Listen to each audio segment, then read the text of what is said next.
નમસ્કાર દર્શક મિત્રો, મંતવ્ય ન્યૂઝમાં આપનું હાર્દિક સ્વાગત છે. હું છું ડોક્ટર સુરેશ પટેલ. મંતવ્ય ફાઉન્ડેશન અને મંતવ્ય ન્યૂઝ દ્વારા એક ખૂબ મુહિમ અંગદાન એ જ જીવતદાન, અંગદાન એ મહાદાન, એના ઉપર એક ખૂબ સરસ ગયા શનિવારે પણ આપણે એક સરસ લોકોના અવેરનેસ માટેનું કેમ્પેન હતું. આજે અને આવતા શનિવારે પણ આપણે આ જ રીતે કેમ્પેનમાં આગળ વધી રહ્યા છીએ. આજે આપણી સાથે જે જોડાવા જઈ રહ્યા છે એ ડોક્ટર વિવેક કુટ્ટે. ડોક્ટર વિવેક કુટ્ટે આઈકેડી જે કિડની હોસ્પિટલ જે છે સિવિલ હોસ્પિટલની અંદર આવેલી છે એમાં છેલ્લા 15 વર્ષથી સેવા આપી રહ્યા છે. એ સિવાય ડોક્ટર વિવેક નોટો એટલે કે જે ભારત સરકારની જે ઓર્ગન ડોનેશન માટેની જે એક ખૂબ જ એના જે કાયદા કાનૂનને જે સંકલિત કરતી હોય એવી જે સંસ્થા છે એના પણ એક સેક્રેટરી છે. સાથે સાથે ઘણી બધી મેડિકલને લગતી અને આ ઓર્ગન ડોનેશન લગતી જે સંસ્થાઓ છે એને એક પથદર્શક એને ગાઈડ આપનારા પણ છે. અને એક WHO ની પણ જે આ કમિટી છે કે જે માત્ર ભારતને જ નહીં પણ વિશ્વની અંદર બીજા દેશોને પણ ઓર્ગન ડોનેશન માટેની કંઈક ગાઈડલાઈન બનાવી હોય, કંઈક પૂછવું હોય કે કંઈક જાણવું હોય તો એવી કમિટીની અંદર પણ ડોક્ટર વિવેક છે. એ આજે મંતવ્ય સાથે આપણી સાથે જોડાયા છે. મંતવ્ય ન્યૂઝ દ્વારા ડોક્ટર વિવેક સર, આપનું હાર્દિક સ્વાગત છે. સાથે સાથે ડોક્ટર દિવ્યેશભાઈ એન્જિનિયર એ પણ કિડની હોસ્પિટલની અંદર છેલ્લા 10 વર્ષથી સેવા આપી રહ્યા છે. અમદાવાદના જ છે અને ખૂબ બધા પેશન્ટોની કિડની ટ્રાન્સપ્લાન્ટ કે કિડની રિલેટેડ જે પણ એના રોગો હોય એની ઉપર એમણે ઘણું બધું કામ કરેલું છે. આજે આપણે જોઈએ તો ગુજરાતની અંદર ઓર્ગન ડોનેશન, ઓર્ગન ટ્રાન્સપ્લાન્ટ ઉપર ઘણી બધી વાતો આપણે ચર્ચાઓ કરી હતી. મુખ્યત્વે આપણે જોઈએ તો ઓર્ગન ડોનેશનમાં 65% કરતાં વધારે કિડની ટ્રાન્સપ્લાન્ટ થતા હોય. 25% જેવું આપણે જોઈએ તો લીવર ટ્રાન્સપ્લાન્ટ થાય. બાકીના 8 થી 10%ની અંદર પેન્ક્રિયાસ છે, બોવેલ છે, સ્કિન છે, આઈ છે, આ બધા ટ્રાન્સપ્લાન્ટ થતા હોય છે. આજે આપણે મુખ્ય વાત કરવા જઈ રહ્યા છીએ કિડની ટ્રાન્સપ્લાન્ટ માટેની. કેમ કે કિડની ટ્રાન્સપ્લાન્ટ એ મેં કીધું કે 65% કરતાં વધારે ટોટલ ટ્રાન્સપ્લાન્ટની અંદર કિડનીને લગતા રોગો અને કિડનીને લગતી બીમારીઓ હોય છે. અને એ માટેનું ગુજરાત લેવલે નહીં પણ ઇન્ડિયા લેવલે ખૂબ મોટું સેન્ટર. આપણે ગુજરાતના લોકો ખૂબ નસીબદાર છીએ કે આપણા ગુજરાતની અંદર જ સિવિલ હોસ્પિટલમાં આઈકેડી એટલે કે કિડની ઇન્સ્ટિટ્યૂટ તરીકે એક ખૂબ ફેમસ સેન્ટર છે અને એના ખૂબ મોટા ડોક્ટર મિત્રો, એ મહાનુભાવો આપણી વચ્ચે આજે વધાર્યા છે અને આપ સૌને કિડની વિશેની સચોટ માહિતી આપણને આપવાના છે. जी डॉक्टर विवेक जी, मैं आपको ये पूछना चाहता हूं कि ये जो किडनी ट्रांसप्लांट की हम लोग बात कर रहे हैं तो ये जो किडनी का मेन फंक्शन क्या क्या होता है, आप हमारे दर्शक मित्रों को बताइए. बॉडी में जो वेस्ट प्रोडक्ट होते हैं वो यूरिन के द्वारा शरीर से निकालना ये किडनी का मेन फंक्शन होता है. इसलिए जब किडनी फेल होता है तो जो वेस्ट प्रोडक्ट होते हैं, जो टॉक्सिक मटेरियल होते हैं वो बॉडी में एक्यूमुलेट हो जाते हैं और पेशेंट को वोमिटिंग और बाकी सिम्टम्स चालू हो जाते हैं. यानी कि शरीर में जो भी कोई अशुद्धियां है वो निकालकर उनको जो ऐसे अपने जो बोल सकते हैं कि जो चारणी जैसा जो काम है वो किडनी कर रही है. दिवेश भाई, किडनी ने डैमेज થવાના અથવા તો કિડનીને નુકસાન થવાના કારણોમાં શું શું હોઈ શકે? અત્યારના સમયમાં જોઈએ તો કિડનીની પરમાનન્ટ ખરાબીનું જે મુખ્ય કારણ જે છે એ છે ડાયાબિટીસ અને બ્લડ પ્રેશર. આ અત્યારના ટાઈમમાં સૌથી વધારે જે કિડની ફેલ થઈ રહી છે આપણા સમયમાં એનાથી થઈ રહી છે. આના સિવાય જે બીજા કારણો છે જેવી રીતે ઓટોઇમ્યુન બીમારીઓ જેવી રીતે ગ્લોમેરુલોનેફ્રાઇટિસ, કિડની સ્ટોન્સ, અમુક દવાઓ એનાથી પણ કિડની ખરાબ થઈ શકે છે.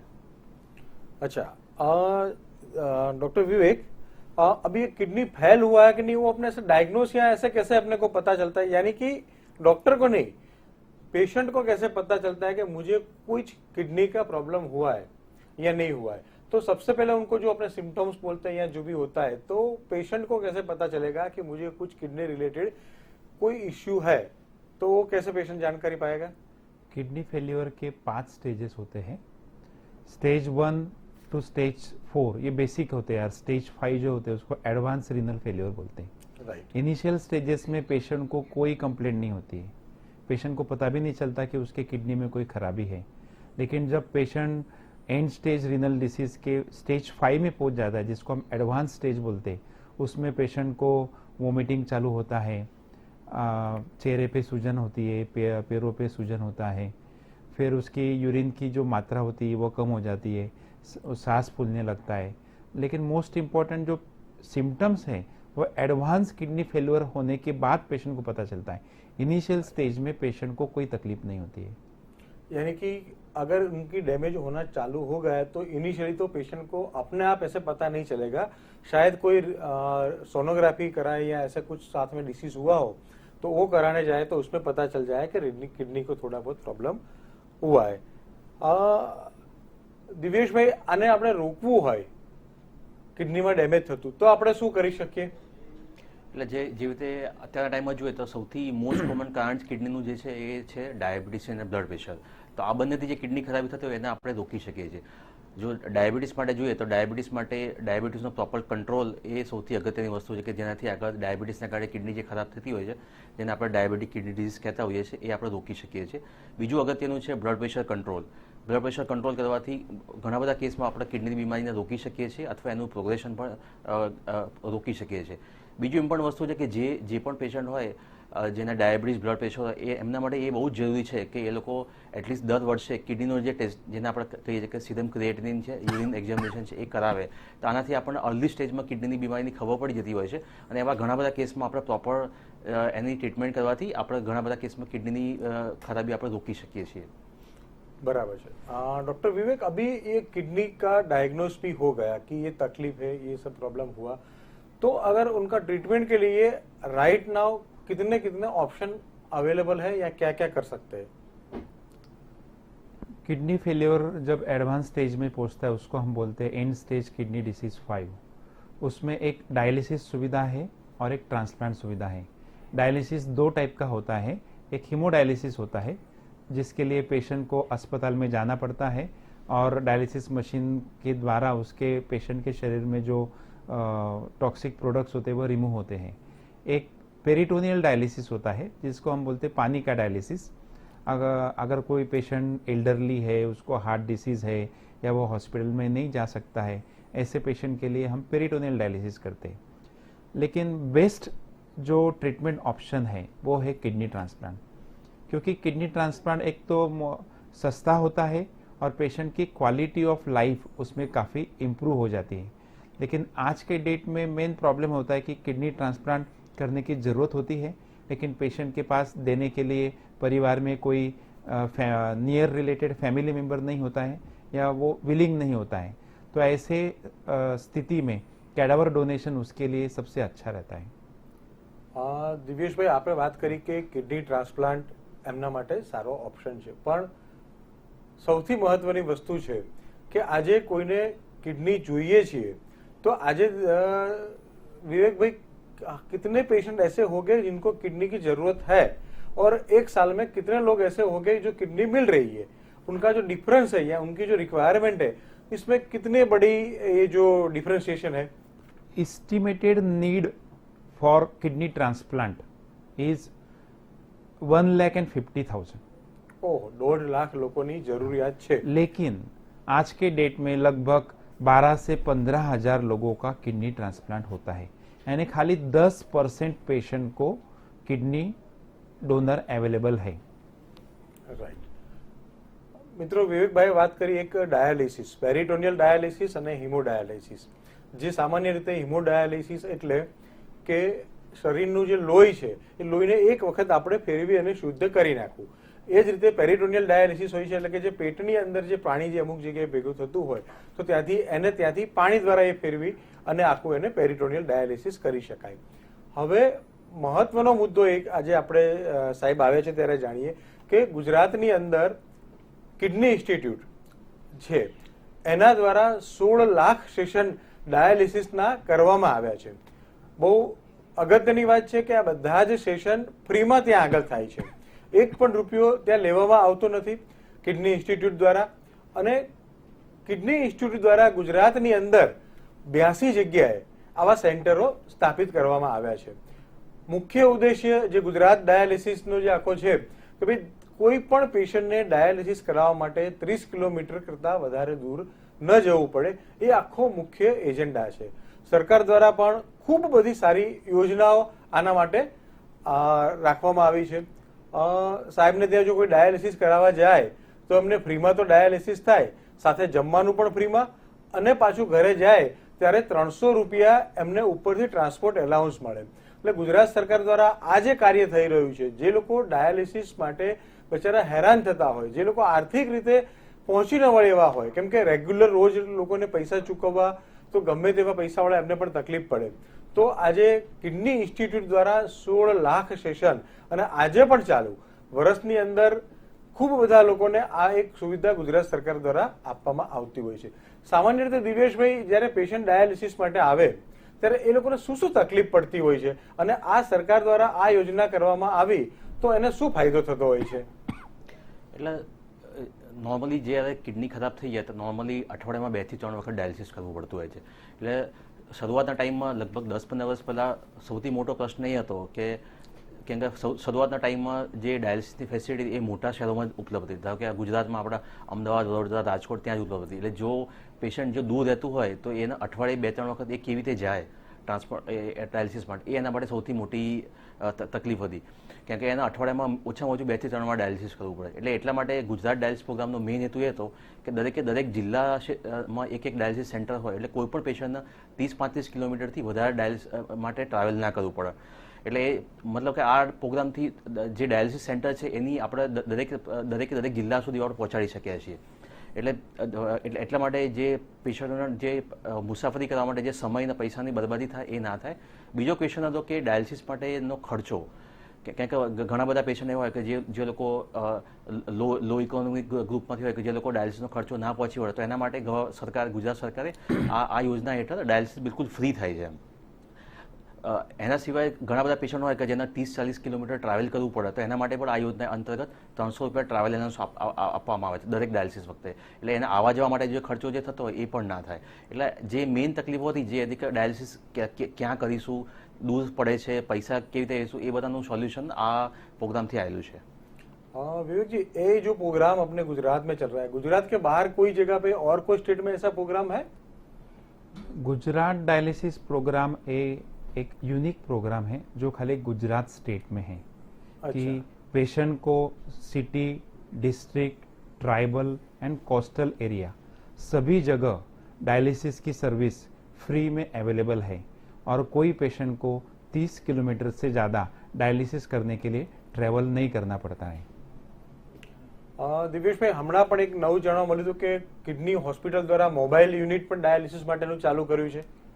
એટલે એ છે ને, એ મેઇન જે અત્યારના જે લાસ્ટ 2 વર્ષથી આપણે જોઈ રહ્યા છે કે કોવિડનો સમય હતો. એટલે કોઈ પેશન્ટ હોય કે જેને કોવિડ પોઝિટિવ આવી જાય તો એના માટે સૌથી મોટી દુવિધા એ હતી કે એનું ડાયાલિસિસ કેવી રીતે થાય, અથવા કોઈ પેશન્ટ હોસ્પિટલમાં એડમિટ હોય અને એને ડાયાલિસિસની જરૂર પડે તો કેવી રીતે કરે. તો એના માટે આપણે મોબાઈલ વાનની સુવિધા કરેલી છે. મતલબ કે આ મોબાઈલ વાનની અંદર અમારો ડાયાલિસિસ ટેકનિશિયન સાથે જાય અને એની સાથે મશીન અને આરઓ વોટરનો પ્લાન્ટ સાથે જાય અને જ્યાં પેશન્ટ હોય ત્યાં જઈ એનું ડાયાલિસિસ એ જ જગ્યાએ કરી આપવામાં આવે છે. એટલે મેઇનલી કોઈ એવી હોસ્પિટલ હોય કે જ્યાંથી પેશન્ટ શિફ્ટ થઈ શકે એમ ના હોય, અથવા કોવિડ પોઝિટિવ પેશન્ટ હોય કે જેનું બીજે ડાયાલિસિસ ના થઈ શકતું હોય, તો એનું ડાયાલિસિસ આવા મોબાઈલ યુનિટથી અમે કરીએ છીએ અત્યારે. એ પણ બિલકુલ નિઃશુલ્ક કરીએ છીએ.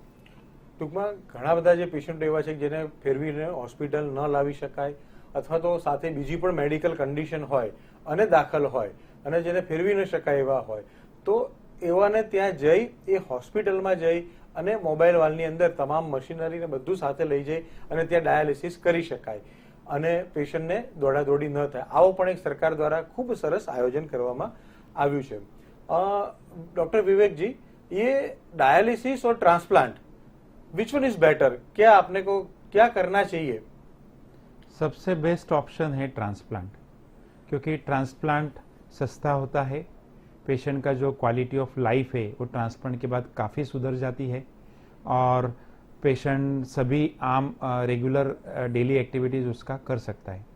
डायलिसिस में पेशेंट को कॉस्ट काफ़ी ज़्यादा पड़ती है, specially in the other states. Gujarat में डायलिसिस फ्री है लेकिन सभी स्टेट्स में डायलिसिस फ्री नहीं है, तो cost is higher for dialysis and complications, mainly the medical complications, वो डायलिसिस के पेशेंट में सबसे ज़्यादा होते हैं अगर हम ट्रांसप्लांट से कंपेयर करेंगे तो transplant is the best option if you have the donor available for the transplant. સાહેબે બહુ સારી વાત કરી કે ભાઈ ડાયાલિસિસ એ બહુ જ કંટાળાજનક પ્રોસિજર છે. પેશન્ટને ત્યાં જવાનું, અઠવાડિયામાં 2 કે 3 વખત ડાયાલિસિસ કરવું પડતું હોય, ત્યાં રોકાવું પડે, એના સાથે એક સગાને જવું પડે, અને શારીરિક અને આર્થિક રીતે બંને ખૂબ મોટી તકલીફો થતી હોય. હવે એ માટે સાહેબે કીધું ટ્રાન્સપ્લાન્ટ બેસ્ટ રસ્તો છે. પણ મિત્રો, ટ્રાન્સપ્લાન્ટ ક્યારે થશે? આ જે આખો પ્રોગ્રામનો આપણો જે મુખ્ય ઉદ્દેશ્ય છે એ જ છે કે ભાઈ ટ્રાન્સપ્લાન્ટ ત્યારે જ થાય કે જ્યારે કેડેવરમાંથી અથવા અન્ય લોકો દ્વારા કોઈ પણ ઓર્ગનનું ડોનેશન મળે. જો આપના દ્વારા એક ડોનેશન આપવામાં આવ્યું હોય તો એ વ્યક્તિની જિંદગી બચાવી શકાય, એ વ્યક્તિની જિંદગી છે એ રૂટીન લાઈફમાં એનું કામ કરી શકે અને ઘણું બધું આગળ કરી શકે. તો આપણે આના દ્વારા એક આપણે જાણીએ કે ભાઈ જેટલું બને એટલું લોકો દ્વારા જેટલા ડોનેશન મળે, કેમ કે 1.5 લાખની રિક્વાયરમેન્ટ છે, આપણી પાસે 10,000 ખાલી આવે છે. વર્ષની અંદર ખૂબ બધા ઓપરેશન થઈ શકે એવી ફેસિલિટી છે, પણ ડોનરો તો મળવા જોઈએ. એક દિવેશભાઈ આપને વાત કરું, ગઈકાલે કિડની હોસ્પિટલમાં જ એક નિશિતભાઈ મહેતા કરીને એમનું એક એક્સિડન્ટ દ્વારા બ્રેન ડેડ થયું, અને એમના પરિવાર દ્વારા એ નિશિતભાઈની બંને કિડની અને એમની આંખો અને બધા એના બોવેલ્સ આ કિડની હોસ્પિટલની અંદર જ એમને દાન આપ્યા. સાથે સાથે એ જ સમયે બોમ્બેની અંદર રિલાયન્સ હોસ્પિટલની અંદર એક વ્યક્તિને હાર્ટની પણ જરૂર હતી.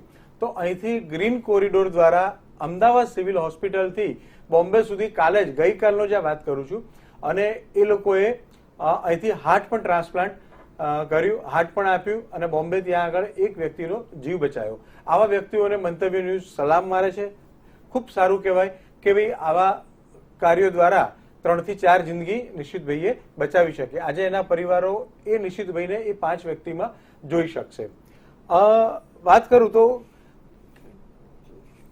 કિડની ટ્રાન્સપ્લાન્ટ કરવી હોય અથવા કિડની કોઈને આપવી છે કે લેવી છે, તો દિવ્યેશભાઈ એ અંગેના સરકારના કઈ કાનૂનો અથવા કઈ નિયમો છે, એ શું શું છે, કોણ આપી શકે? એટલે સરકારના કાયદા પ્રમાણે જે tissue organ and transplant act છે આપણો, કે જે ઓરિજિનલી 1995માં આવ્યો હતો અને એના પછી ઘણા બધા અમેન્ડમેન્ટ થયા છે. તો એના પ્રમાણે જો કોઈ જીવિત માણસ ડોનર હોય તો એમાં આપણા કાયદા પ્રમાણે બ્લડ રિલેશન હોય, જે રીતે માતા હોય, પિતા હોય, ભાઈ હોય, બહેન હોય, એમના હસબન્ડ વાઈફ હોય, અથવા દાદા દાદી અથવા સન ડોટર હોય, આ લોકો જ કિડની દાન કરી શકે છે. મતલબ કે કોઈ રિલેશન ફેમિલી મેમ્બર હોવા જોઈએ. સાહેબ, આ જે નિયમો કદાચ ક્યાંક ક્યાંક ઘણા બધા લોકોની અંદર ખોટી માન્યતા હોય છે કે કિડની વેચાતી હોય છે, કિડનીનું આવું થતું હોય છે, ઘણા બધા કન્ટ્રીમાં લોકો કરાવવા જતા હોય છે. આ બધાને કંટ્રોલ કરવા માટે સરકાર દ્વારા ક્યારે અને શું નિયમો આયા विवेक जी? ये जो कंट्रोल करने के लिए जो रूल्स रेगुलेशन बनाया सरकार ने, कब लाए और कैसे कैसे रूल्स लाए? Transplant human organ act India में सबसे पहले 95 में आया, फिर उसके बाद उसको 4 बार अमेंडमेंट हुआ है, और जो व्यक्ति इलीगल ऑर्गन ट्रांसप्लांट में इन्वॉल्व है उसके लिए उनके ऊपर ह्यूज पेनल्टी है, इंक्लूडिंग इम्प्रिजनमेंट. सो नाउ जो इंडिया की सिचुएशन है वो काफ़ी बेहतर है. We are providing access to transplant, to ethical transplant, to legal transplant. That is very important. સાહેબ જે વાત કરે છે એ મુજબ કિડની દાનમાં લેવા માટે એક નેશનલ લેવલનું પ્લેટફોર્મ બનાવવામાં આવ્યું, અને એની અંદર જે પણ કિડનીની જરૂરિયાતવાળા છે એ બધા લોકોનું ઓલ ઓવર ઇન્ડિયા લેવલે એક જ લિસ્ટ બને, અને જે પ્રમાણે દાનમાં કિડની મળતી જાય એ જ પ્રમાણે જે લિસ્ટ છે એનામાં જેનો પ્રાયોરિટી આવતી હોય એ લિસ્ટની અંદર કોઈ પૈસાવાળા છે, કોઈ ગરીબ છે, કોઈ આ જ્ઞાતિના છે, કોઈ જ વસ્તુ જોવાય નહીં. અને ગવર્મેન્ટ દ્વારા ખૂબ સરસ એક કાયદો લાવી અને એ વ્યક્તિનો જે વારો આવતો હોય એ વ્યક્તિને કિડની દાનમાં મળે. પણ દુઃખ સાથે કહેવું પડે કે આજે વેઇટિંગ લિસ્ટ ખૂબ મોટું છે, જરૂરિયાત ખૂબ બધી વધારે છે, પણ ખૂબ ઓછી કિડનીઓ આપણને દાનમાં મળી રહી છે. કેવા લોકો, દિવ્યેશભાઈ, કઈ કન્ડિશનમાં લોકો કિડની ડોનેટ કરી શકે અને કેટલી એજ સુધી લોકો કિડની ડોનેટ કરી શકે? એટલે નોર્મલી જે એજ પ્રમાણે 18 થી લગભગ 70 વર્ષ સુધીના માણસ જો એ હેલ્ધી હોય, એમને કોઈ મોટી બીમારી જેવી રીતે diabetes, blood pressure, kidney stone એવું કંઈ ના હોય તો એ લોકો કિડની ડોનેટ કરી શકતા હોય છે. આવા લોકોના જ્યારે અમે ઇવેલ્યુએશન કરીએ તો ઘણા બધા રોગ પણ અમે જોઈએ છીએ, જેમ કે એમને કોઈ મોટી હાર્ટની બીમારી, ફેફસાની બીમારી, લીવરની બીમારી એવી પણ ના હોવી જોઈએ. ટૂંકમાં બધા ઇવેલ્યુએશન કર્યા પ્રમાણે જો એમની બધું સ્વાસ્થ્ય સારું હોય તો એવા લોકો કિડની ડોનેટ કરી શકે છે. કેટલી ઉંમર સુધી કરી શકે? ઉંમર સુધી લગભગ 65 થી 70 વર્ષ સુધી લગભગ કિડનીનું ફંક્શન બરાબર હોય છે, તો એ લોકો કિડની ડોનેટ કરી શકતા હોય છે. રાઈટ. અને નાની એજમાં કઈ એજ સુધીના બાળકોને પણ કિડનીની જરૂર પડે છે અને એને કઈ રીતે આપણે કિડની આપતા હોઈએ છીએ? બાળકોની અંદર પ્રોબ્લેમ થયા હોય ત્યારે? બાળકોમાં પ્રોબ્લેમ થયો તો એમનું પણ એ જ પ્રમાણે એમના માટે પણ ડાયાલિસિસ અથવા ટ્રાન્સપ્લાન્ટનો ઓપ્શન હોય છે. એના માટે બી આપણા અંતર્ગત આપણા ગુજરાતના જે ટ્રાન્સપ્લાન્ટના નિયમો છે એ પ્રમાણે આપણે બાળકોનો જે દર્દી હોય એમને આપણે પ્રાધાન્ય આપીએ છીએ એના માટે. ખૂબ સરસ. ડૉક્ટર વિવેકભાઈ અને ડૉક્ટર દિવેશભાઈ, આપ અહીંયા અમારા સ્ટુડિયોમાં પધાર્યા અને લોકોને માહિતી અંગેની ખૂબ પૂરી પાડી. મિત્રો, આજે અમે એવા એક અભિગમ ઉપર જઈએ છીએ કે ગુજરાતની અંદર અંગદાન ઉપર ઘણી બધી સંસ્થાઓ, ઘણા બધા લોકો કામ કરી રહ્યા છે. આજે અમે અમારા પ્લેટફોર્મથી આપને એક નંબર અને એક મેલ આઈડી આપને આપીએ છીએ. જે પણ સંસ્થાઓ ગુજરાતની અંદર આ અંગે કાર્ય કરતી હોય એ અમારો સંપર્ક કરે, અમને મળે. અમારો મુખ્ય ધ્યેય બધા જ લોકો એક સાથે રહી એક જ અમ્બ્રેલા નીચે ખૂબ સારું કામ થાય. અમે જાણીએ ત્યાં સુધી આ કામ એટલે મુખ્ય લોકોને જાણકારી વધારેમાં વધારે સુધી પહોંચે એ. તો આપ સૌને એક જ વિનંતી, જ્યારે ફરી પાછા આવતા શનિવારે આ જ સમયે આનાથી વિશેષ માહિતી સાથે આપને મળીશું. જય હિન્દ.